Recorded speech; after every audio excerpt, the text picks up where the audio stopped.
drums and ringing bells air around Gilbert Stewart School this morning. Governor Scott Walker was there to welcome MPS students back to school. The head of Milwaukee's Teachers Union.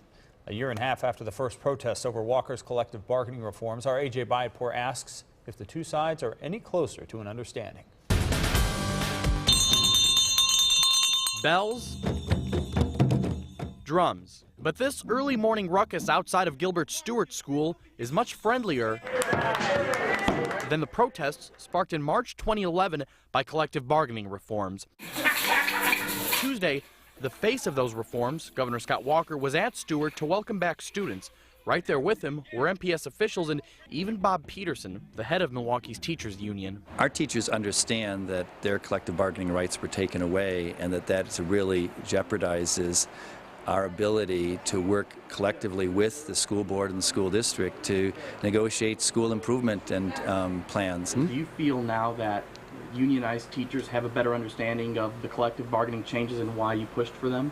Well, I think that over time that'll happen. I've talked to a number of teachers around the state who appreciate the fact that now they have a more direct connection with their principals in their classroom, and I talked to a number who feel good about the future, the prospects for pay for performance. Peterson agrees performance should be a factor, but says MPS was already improving its teacher evaluation system before the state got involved. We piloted 9 schools last year with the teacher evaluation program, very similar to what the state has laid out.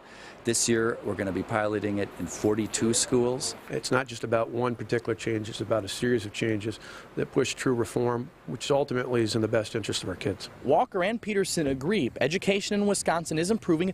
They also agree there's still more work to do. More than a year after the protests in Madison, they still disagree on whether collective bargaining reform is helping the state get there. In Milwaukee, AJ Bypour, Fox 6 News. And MPS students are not the only ones going back to school today. Kids in West Allis also put their first day in the history books. Enrollment is up, and so is